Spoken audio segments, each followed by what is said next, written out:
मुलांसाठी प्रभावी 101 सवयी भाग 7 31 ते 35 सवयी। सवय क्रमांक 31 जबाबदारी घेण्याची सवय। बऱ्याचदा मुलांमध्ये स्वतःहून जबाबदारी घ्यायची सवय दिसत नाही, तर स्वतःवर जबाबदारी घ्यायची आवश्यकता आहे हेच अनेक मुलांना माहीत नसते।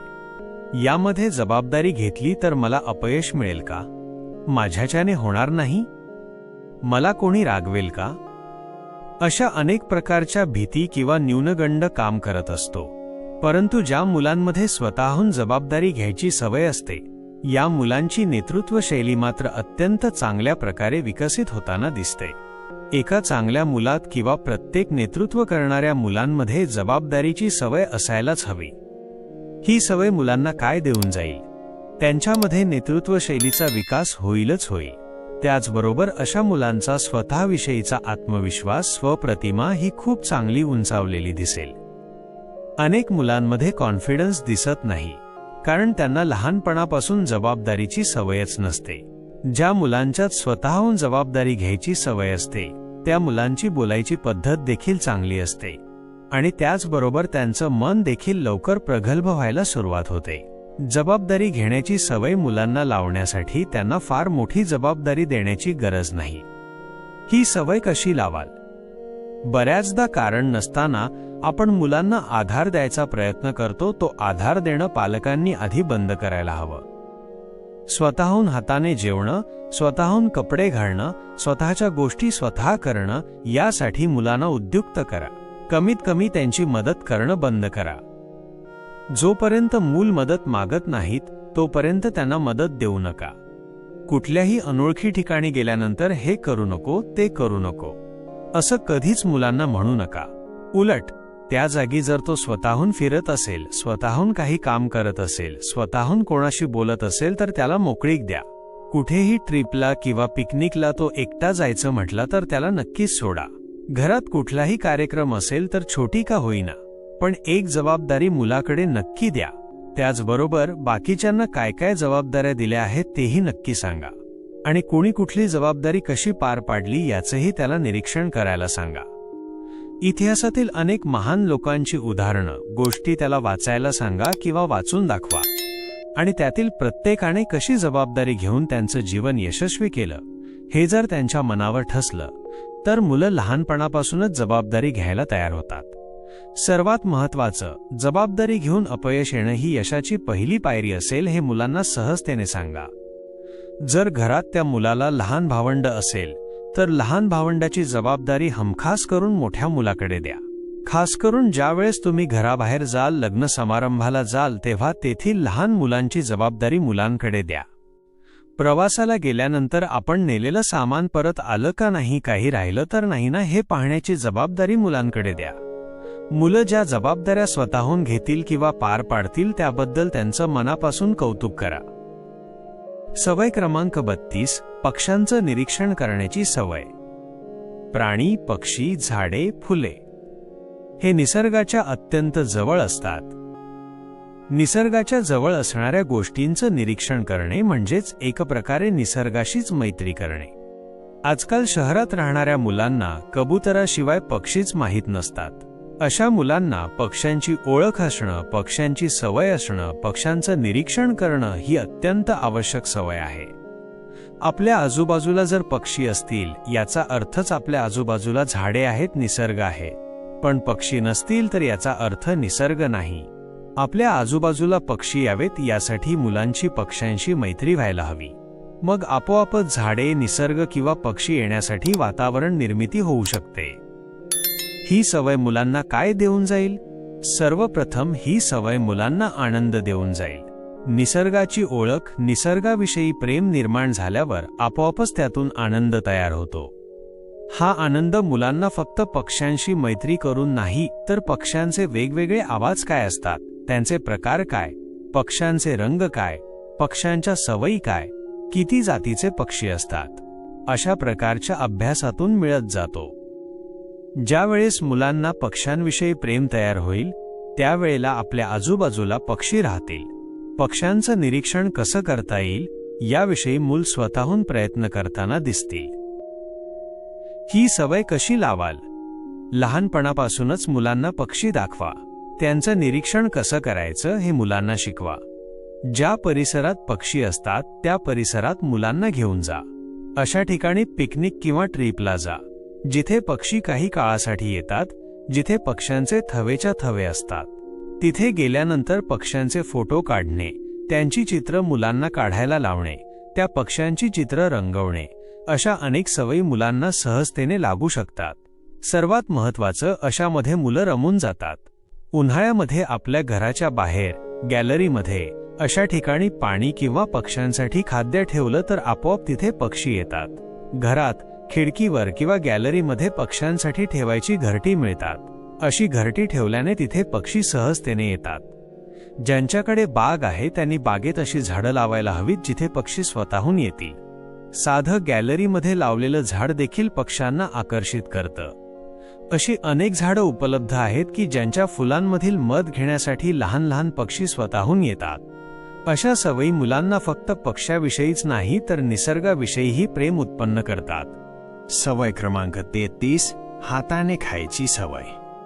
मुलांना ऊस, हरभरा, शेंगा किंवा तत्सम पदार्थ हाताने खायची सवय नसते. कित्येकदा हे पदार्थ हाताने खाल्ले जातात हेच त्यांना माहिती नसते. याचे कारण म्हणजे हल्लीची बदललेली लाईफस्टाईल, जीवनशैली. यामध्ये अनेकदा ऊसाचे तुकडे करून हातात देतात किंवा हरभरा सोलून हातात दिला जातो, तर शेंगा या सोलून खायच्या असतात हे त्यांना कळतच नाही. किंवा असे अनेक पदार्थ जे तयार न खाता ते सोलून किंवा त्याच्यावर काही प्रक्रिया करून खायचे असतात हेच मुलांना माहिती नसतं. ही सवय मुलांना काय देऊन जाईल? ही सवय मुलांना निसर्गाशी जोडेल. त्याचबरोबर मुलांची जीवनशैली साधी करण्यासाठी ही सवय अत्यंत उपयोगी सिद्ध होईल. अशा सवयींमुळे मुले सहजतेने स्वावलंबी बनू शकतात. ही सवय कशी लावाल? सर्वात आधी अशा गोष्टी आपल्या घरी कशा येतात हे त्यांना शेतात नेऊन दाखवा. मुलांना शेतात जायची सवयच नसते. शेतात गेल्यानंतर तिथे काय काय पदार्थ येतात, काय काय प्रकारच्या भाज्या येतात हे त्यांना दाखवा. जमिनीच्या खाली येणाऱ्या गोष्टी, जमिनीच्या वर येणाऱ्या गोष्टी वेगळ्या असतात हे त्यांना दाखवा. नंतर त्या कशा तोडायच्या हे जर त्यांना दाखवलं तर मुलांचा त्याबाबतचा उत्साह, चौकसपणा आपोआप वाढेल. ज्या प्रकारची फळ, भाज्या शेतात येतात त्या शेतात मुलांना घेऊन गेल्यास तिथे केले जाणारे अनेक कार्यक्रम मुलांना बघता येतील. मुलांना हुरडा काय हे माहीत नसतं किंवा ज्वारीच्या कणसांपासून हुरडा बनतो हेही माहीत नसतं. कुठल्या शेंगा जमिनीच्या खाली येतात, कुठल्या शेंगा जमिनीच्या वर येतात हे लहान मुलांनाच काय पण मोठ्यांनाही माहीत नसतं. ऊस स्वतः तोडून सोलून कसा खाता येतो हे मुलांना माहीत नसतं. जी मुलं हाताने तोडून खाण्यामध्ये पारंगत असतात अशा मुलांमध्ये शारीरिक चपळाई येतेच येते. त्याचबरोबर मुलाचं निसर्गाशी असलेलं नातंही दृढ होतं. अनेक घरात मुलांना हाताने संपूर्ण आंबा खायचं माहीत नसतं. कित्येक मुलांना झाडावर असलेली कैरी कशी काढली जाते हे माहीत नसतं. अननस, फणस हे कसे काढले जातात, कसे सोलले जातात हे मुलांना दाखवा. सर्वात महत्त्वाचं, या सर्व गोष्टी त्या मुलांकडून करून घेतल्या तर ती सवय मुलांना शारीरिक, मानसिक, बौद्धिक आणि सामाजिक स्तरावर सुदृढ करणारी ठरेल. या गोष्टी खायच्या पद्धती असतात, जसं की भाजून, उकडून, त्याच्यावर वेगवेगळ्या प्रक्रिया करून. या प्रक्रिया मुलांसमोर करा किंवा मुलांना करायला लावा आणि त्यानंतर त्याची चव मुलांना द्या. आपोआपच मुलांची त्याविषयी आवड तयार होईल. सवय क्रमांक 34, भेटल्यावर अभिवादन करण्याची सवय.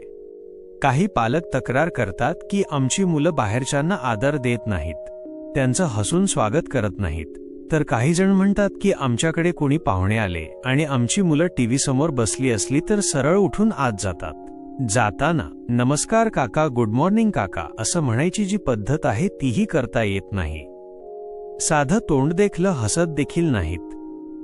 मला अत्यंत लाजल्यासारखं होतं. आपली मुलं इतकी निर्लज्ज कशी हा प्रश्न पडतो. खरं तर हा सवयीचा भाग आहे. आपल्या मुलांनी समोरच्यांना अभिवादन करणं हे कुठल्याही पालकांना आवडेल.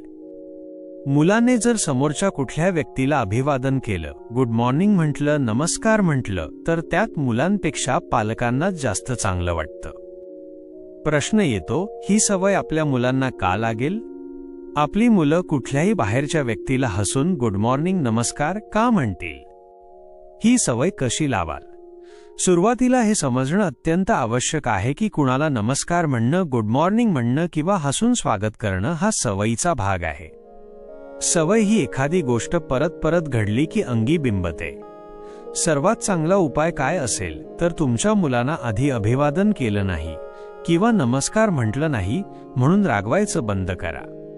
दुसरं, तुम्हाला जर तुमची मुलं रोज सकाळी किंवा दिवसातून जेव्हा केव्हा पहिल्यांदा भेटतील त्यावेळेला हसून गुड मॉर्निंग म्हणायला सुरुवात करा आणि त्यासाठी समोरून कुठल्याही उत्तराची अपेक्षा करू नका. तुम्ही न कंटाळता न थकता करत राहिलात तर काही दिवसांनी तुम्हाला जाणवेल की तुम्ही जेव्हा मनापासून समोरच्याला, आपल्या मुलांना गुड मॉर्निंग म्हणता, नमस्कार म्हणता, बाहेरून येणाऱ्या लोकांना नमस्कार म्हणता, गुड मॉर्निंग म्हणता, त्यावेळेला आपोआपच त्याचे सकारात्मक परिणाम तुम्हाला दिसायला लागतात. जेव्हा बाहेरून एखादी व्यक्ती आपल्या घरात येते तेव्हा पालकांनीच त्यांना नमस्कार किंवा गुड मॉर्निंग म्हटलं की बाहेरून आलेली व्यक्तीसुद्धा उत्तरादाखल नमस्कार किंवा गुड मॉर्निंग म्हणतेच आणि ती फक्त तुम्हालाच म्हणणार नाही तर तुमच्या मुलांना देखील म्हणेल. त्याचं उत्तर मुलं आपोआप द्यायला सुरुवात करतील. मग काही दिवसांनी हा सवयीचा भाग होऊन जाईल. खरं तर आपण मुलांनी असं करावं ही अपेक्षा ठेवतो, परंतु तीच गोष्ट जर पालकांनी किंवा घरातील बाकीच्यांनी अंगी बांधली तर ती मुलांच्यात उतरायला अजिबात वेळ जात नाही. ही सवय मुलांना काय देऊन जाईल? पहिलं तर फक्त घरीच नाही तर कुठेही बाहेर गेल्यानंतर अभिवादन करायची चांगली सवय तुमच्या मुलांना लागेल. दुसरं, तुमच्या मुलांवर संस्कार आहेत असं बाहेरच्या प्रत्येकाला वाटेल. खरं तर संस्कार असतातच, ते दाखवताही येतात, याची तुम्हाला जाणीव होईल. सर्वात महत्त्वाचं, ज्या वेळेस आपली मुलं गुड मॉर्निंग म्हणतील, मनापासून हसतील, तेव्हा ती आनंदी राहतील. आणि ज्या घरात आनंदी मुलं असतात ते घर नेहमीच समाधानाने आणि प्रसन्नतेने भरलेलं असतं. सवय क्रमांक 35, बसने एसटीने प्रवास करण्याची सवय. बऱ्याच मुलांना बसने एसटीने जाण्याची सवय नसते. प्रत्येक ठिकाणी जाताना रिक्षाने जाण्याकडे त्यांचा कल असतो. यासाठी मुलं हट्टही करताना दिसतात. अशा वेळेस वातानुकूलित नसलेल्या साध्या बसने प्रवास करायलाही मुलं नकार देतात. पालकांची इच्छा असते की मुलांनी आहे त्या परिस्थितीशी जुळवून घ्यायला पाहिजे. तर काही पालक म्हणतात की अहो याला सवयच नाही, आम्ही याला सवय लावलीच नाही, सवय नाही त्यामुळे आता तो नाही म्हणतो. खरं तर बस, ट्रेन, एसटी याने प्रवासाची सवय असेल तर त्याचे अनेक फायदे आपल्या मुलांमध्ये आढळून येतात. ही सवय मुलांना काय देऊन जाईल? जी मुलं बसमधून किंवा ट्रेनमधून प्रवास करतात त्यांना लोक, समाज समजतो. आपल्या आजूबाजूला काय घडतंय हे समजतं. ही सवय असेल तर साधेपणाने राहण्याची सवय मुलांना सहजतेने लागू शकेल. कारण नसताना मी वेगळा आहे, मी काहीतरी जगापेक्षा वेगळा आहे, अशी चुकीची भावना मुलांच्या मनात तयार होणार नाही. आणि सर्वात महत्त्वाचं, लोकांबरोबर संवाद साधण्यासाठी, लोकांच्या सवयी, आवडीनिवडी जाणून घेण्यासाठी अशा प्रकारचा प्रवास हा कायम उपयोगी ठरतो. अर्थात याचबरोबर पैशाची बचत होईल हा भाग वेगळाच. ही सवय कशी लावाल? याची सुरुवात घरातून व्हायला हवी. जेव्हा आपण आपल्या मुलांना लहान सहान गोष्टी आणण्यासाठी जवळच्या दुकानात पाठवतो तेव्हा मोपेड किंवा गाडी घेऊन जायला परवानगी देतो. तर घरात निग्रहाने सांगा की जवळच्या किराणा मालाच्या दुकानात जायचं असेल, भाजी मंडईत जायचं असेल तर आपण सगळ्यांनी चालत जायचं किंवा सायकलचा वापर करायचा. लहानसहान अंतरासाठी पेट्रोलचा गैरवापर टाळायचा. दुसरी गोष्ट म्हणजे वर्षातून एकदा तरी एसटी प्रवास करण्याचा नियम घालून घेतला आणि ती ट्रिप म्हणून एन्जॉय केली तर त्यामध्ये आपोआपच एसटीने जायची सवय मुलांना लागेल. तसंच महिन्यातून एकदा किंवा दोनदा शाळेला स्कूल बस असली तरीही साध्या बसने प्रवास करायची सवय मुलांना बसमध्ये चढायची उतरायची सवय लावून जाते. तर लोकल ट्रेन किंवा पॅसेंजर मधून सहज गंमत म्हणून प्रवास करायचा. त्यासाठी खास ट्रेकिंगला जायचं. त्यासाठी एखाद्या किल्ल्यावर जाताना खास असा मार्ग निवडायचा जिथे लोकल ट्रेन असेल किंवा एसटी बस असेल तर ही सवय मुलांना सहजतेने लागते. साधारणपणे जेव्हा बाकी पालकांशी गप्पा होतील तेव्हा अभिमानाने सांगायला हवं की आमचा मुलगा बसने प्रवास करतो, आमचा मुलगा ट्रेनने प्रवास करतो, आम्ही सर्वजण लोकलने, एसटीने प्रवास करू शकतो. हे जेव्हा तुम्ही स्वाभिमानाने सांगायला सुरुवात कराल त्यावेळेला हे करणं मोठं काम आहे, यात कसालाही कमीपणा नाही हे मुलांना सहजतेने जाणवेल. माहिती आवडली असेल तर अवश्य शेअर करा. अशाच प्रकारची नवनवीन माहिती रोज मिळवण्यासाठी आमच्या रायटिंग फॉरएव्हर या यूट्यूब चॅनलला अवश्य सबस्क्राईब करा. पुन्हा भेटू पुढच्या भागात. तोपर्यंत धन्यवाद.